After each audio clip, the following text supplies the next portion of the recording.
নমস্কার বন্ধুরা, মধুস্মৃতি পরিবারের তরফ থেকে তোমাদের সকলকে জানাই স্বাগত। আশা করি তোমরা প্রত্যেকে ভালো আছো।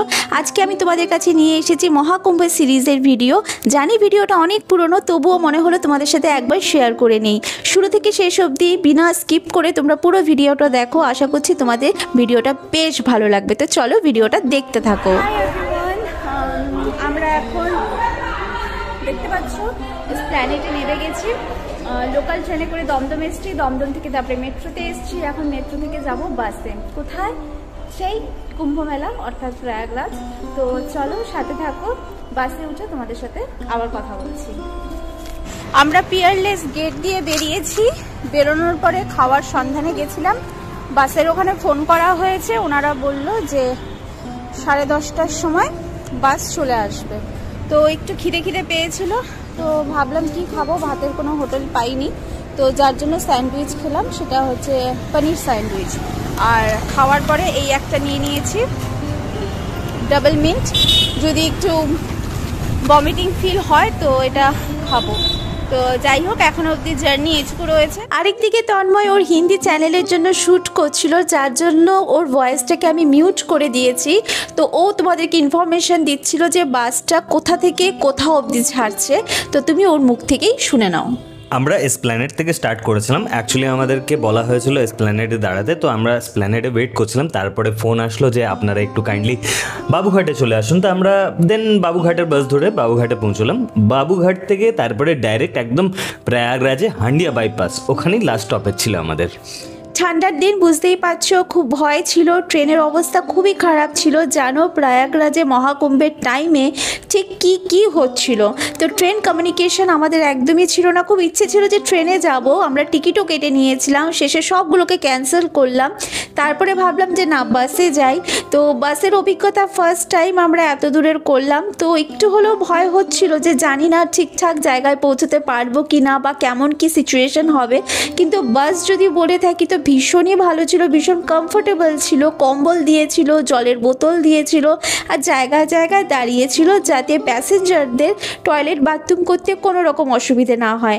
ফেব্রুয়ারি মাস অর্থাৎ শীতকাল, সবই জানো। তো ওভারঅল মিলিয়ে আমাদের জার্নিটা খুব ভালো ছিল। এই জার্নিটা যেহেতু এক্সপ্রেস ছিল, আই মিন এই শহর থেকে অন্য শহরের ছিল, তাই জন্য আমরা একটু লাক্সারিয়াস বাস অপ্ট করেছিলাম। যেহেতু অনেকটা ডিস্টেন্স, অলমোস্ট আমাদের 15 ঘন্টা লাগার কথা ছিল, যেটা লাগেনি। তার চেয়ে ডাবলের থেকেও বেশি ঘন্টা লেগে গেছে, যেহেতু রাস্তা এত জাম ছিল, মারাত্মক লেভেলের জাম ছিল। আমরা সমস্যায় পড়ে গেছিলাম ওটা নিয়ে।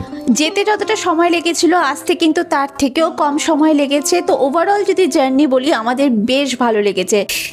রাতে অনেকটাই সময় আমরা রাস্তাতে কাটিয়েছি, অনেকটা দূর চলে এসেছি। তো ভোর আমাদেরকে নামিয়ে দিয়েছে একটা লাইন হোটেল বলো বা ধাবা বলো, যাই বলো না কেন, ওখানে আমাদেরকে সকালবেলা নামানো হয়েছে। ওখানে আমরা ওয়াশরুমে যা করণীয় সবটা করেই নিয়েছি। বুঝতেই পারছো সকালের ব্যাপার, ফেব্রুয়ারি মাস, হালকা একটু ঠান্ডাও ছিল। আর যে যার মতো ফ্রেশন আপ হয়ে চাও খেয়ে নিয়েছি। তো সমস্ত কিছু করে নেওয়ার পর আবারও আমরা গাড়িতে উঠে পড়েছি। তো ঝাড়খণ্ডে যে জায়গাটায় এসে আমরা হল্ট করেছিলাম, তার পারিপার্শ্বিক জায়গাটা এতটাই সুন্দর ছিল যে কি আর বলবো, তোমাদের সাথে একটু শেয়ার করে নিলাম। তারপরে আবারও আমরা অনেকটা রাস্তা অতিক্রম করেছি। দুপুর হয়ে গেছিলো, সেখানেও আমাদেরকে আবার খাওয়ারের জন্য দাঁড় করিয়েছিল। আর সকালে যে জায়গাটা আমরা দাঁড়িয়েছিলাম সেটা ছিল ঝাড়খণ্ড। একদম বন্ধুরা, আমাদের ব্রেকফাস্ট হলো। ব্রেকফাস্ট করার পর আমরা যথারীতি বাসে উঠে পড়লাম। ওঠার পর আমরা মোটামুটি 6 থেকে 7 ঘন্টা বাসেই ছিলাম। কন্টিনিউয়াসলি বাস চলেছে। দেন আবার আমাদেরকে নামালো একটা আরও ধাবাতে। সেই ধাবাতে নেমে আমরা লাঞ্চটা সারলাম। লাঞ্চ সারার পর ওখানে, হ্যাঁ, আমি আরেকটা জিনিস মেনশন করি, ওখানকার ছাঁচ খুব ভালো, তো আমি ছাঁচটা খেয়েছিলাম। তারপর আমরা আর কোনো জায়গায় দাঁড়াইনি, আমরা একদম পৌঁছে গেছিলাম হান্ডিয়া বাইপাস ভোরবেলায় দেখতেই পাচ্ছ চাঁদের আলো। অর্থাৎ আমরা শাহী স্নান করব বলে আমরা 12ই ফেব্রুয়ারিটাকে চুজ করেছিলাম। আমরা বাড়ি থেকে বেরিয়েছিলাম 10 ফেব্রুয়ারি রাত্রিবেলা, আর ওখানে পৌঁছলাম 12ই ফেব্রুয়ারি ভোরবেলা। তো পূর্ণিমার চাঁদ দেখে বেশ ভালো লাগলো। প্রয়াগরাজের ভূমিতে পা রাখলাম, আর সাথে সাথেই চাঁদের আলো দিয়ে আমাদেরকে ওয়েলকাম করা হলো। তারপর ওখান থেকে আমরা অটো ধরলাম। অটো ধরে আমরা পৌঁছলাম আন্ধাওয়া। আন্ধাবাটা হলো একটা প্রমিনেন্ট জায়গা ওখানকার, আর ওখান থেকেই হেঁটে সবাইকে ত্রিবেণী সঙ্গম অবধি যেতে হতো, তাই জন্য আমরা অটো করে আন্ধাবা অবধি গেলাম। দেন ওখানে আমরা চা বিস্কিট খেয়ে আমাদের হাঁটা স্টার্ট করলাম। আমরা মহাকুম্ভ যাত্রা শুরু করার আগে বেশ কিছু ভিডিও দেখে নিয়েছিলাম যে কোন রাস্তা দিয়ে গেলে আমাদের যাওয়াটা বা জায়গা মতো পৌঁছানোটা একটু সহজ হয়। তো সেইভাবেই আমরা এগোচ্ছিলাম। তো আমরা যখন ওখানে পৌঁছানোর পর আমাদের মনে হলো যে না, আমরা সবার মতো করে না গিয়ে আমরা ঠিক মেন জায়গাটায় কি করে পৌঁছতে পারি খুব সহজ পদ্ধতিতে, সেটা আমরা আগে ক্যালকুলেট করে নিলাম। তারপরে আমরা পায়ে হেঁটে রওনা দিলাম ত্রিবেণীর উদ্দেশ্যে। ওখানে অনেক কটা পিপা পুল করেছিল। পিপা পুল বলতে ব্যারেল দিয়ে পুলগুলো করা ছিল। সেই পুলগুলো আমাদেরকে স্টার্ট করতে হয়েছিল 21 থেকে, আর আমাদের যেখানে উদ্দেশ্য ছিল যাওয়ার সেটা হচ্ছিল 1 নম্বর, অর্থাৎ বিশাল লম্বা একটা রুট। তো ওখানে গেট অনেক কটা করেছিল। তার সাথে সাথে গেট যেটা তুমি ফার্স্টে দেখলে সেটা ছিল শিবলিং দ্বার, আর আমাদের পৌঁছতে হতো এরাবাদ দ্বার, যেটা ছিল 18 নম্বর সেক্টরে। আর ওখানে চুরি চামাটির কোনো ভয় নেই। এই যে তুমি সামনে দেখতে পাচ্ছ কাটা বাবা, এনাকে কাটা বাবা বলা হয়, এরকম প্রচুর রয়েছে। বিভিন্ন রকমের মেলা রয়েছে, জায়গায় জায়গায় রুদ্রাক্ষের ভোলে বাবার মূর্তি রয়েছে প্রচুর। মানে তুমি যদি ভেবে থাকো আমি পুরো মেলাটা ঘুরবো, তাহলে বলে দিই যে সেদিন সঙ্গম স্নান না করে পুরো মেলাটা ঘুরতে তোমাদের পুরো একদিন লেগে যাবে। দর্শনার্থীদের যাতে কোনো রকমের অসুবিধে না হয় তাই প্রশাসন ব্যবস্থা খুবই ভালো ছিল। প্রতিটা গেট ছিল, প্রতিটা পিপা ছিল, আর প্রতিটা গেটে একটা একটা করে মেলার ব্যবস্থা করা হয়েছিল। যারা রাতে ওখানে ছিলেন বা রাতে যারা স্নান করতে গিয়েছিলেন শাহী স্নান, তাদেরও যাতে খুব সুন্দর করে তারা রাতটা কাটাতে পারে, কোনো কষ্ট না হয়, তাদের জন্য মেলাটা খোলা ছিল। তারা পুরো রাত ধরে সেই মেলাটা ওখানে উপভোগ করতে পারত, এই করেই তারা পুরো রাতটা কাটিয়ে দিতে পারত। তো যাই হোক, আমরা দিনের বেলা রোদের মধ্যে যে এতটা কষ্ট করে দুদিনের জার্নি করে গেছিলাম, ওখানে গিয়ে পা রাখার সাথে সাথে আমাদের এক নিমিষে যেন সমস্ত কষ্ট সমস্ত ক্লান্তি যেন দূর হয়ে গেছিল যখন আমরা গঙ্গা যমুনা সরস্বতী এই 3 বোনের মিলনস্থলে পৌঁছেছিলাম। এদিন যেহেতু ছিল মাঘী পূর্ণিমা, তো সন্ধ্যে 7:30 অবধি পূর্ণিমার টাইমিং ছিল, আর আমাদেরকে যাই হোক করে দিনের বেলা স্নানটা সেরে নিতে হতো। তো আমি তন্ময়কে বললাম তুমি আগে যাও, গিয়ে তুমি স্নানটা সেরে নাও, তারপরে আমি যাব। জলটা এতটাই ঠান্ডা ছিল, শীতকাল, মাঘ মাস, বুঝতেই পারছো, কিন্তু তারপরেও যেন মনে হচ্ছিল আরে জল তো একদম নর্মাল। মানে আমাদের শরীরে জলটা লাগার সাথে সাথে মনে হচ্ছিল শরীরে সমস্ত ক্লান্তি সমস্ত কষ্ট যেন এক নিমিষে চলে গেছে। আমি এখন যখন ভিডিওগুলো দেখছি আমার মুখে অটোমেটিক একটা স্মাইল চলে আসছে।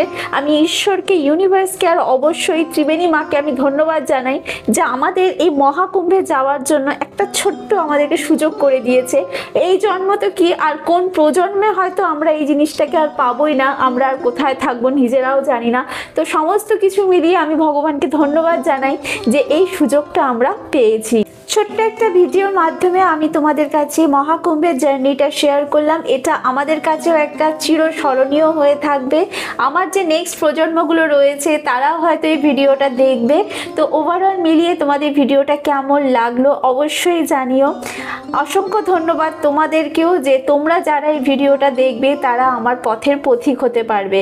তো তোমরাও খুব ভালো থেকো। আমি ঈশ্বরের কাছে ওখানে গিয়ে প্রার্থনা করেছি আমার আত্মীয় স্বজন যারা ওখানে যেতে পারেনি তাদের হয়েও আমি জানিয়েছি যেন তারা প্রত্যেকে ভালো থাকে, প্রত্যেকে যেন সুস্থ থাকে।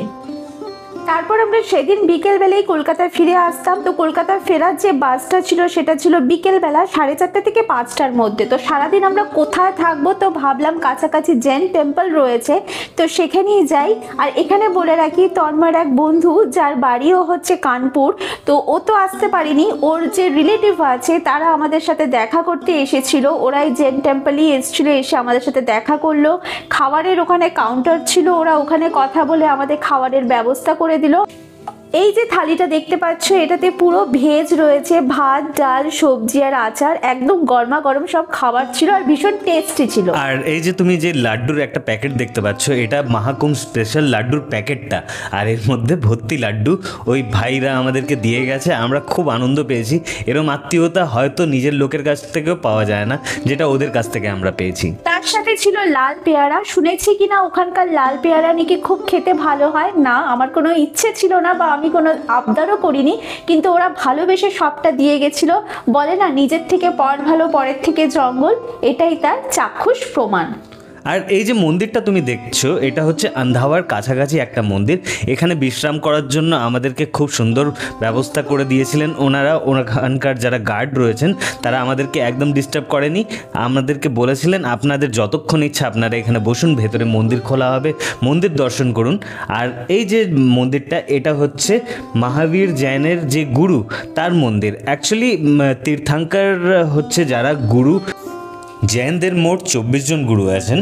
তো প্রথম গুরু হচ্ছেন, যার মন্দিরে আমরা এসেছি, সে হচ্ছে ঋষভ জৈন।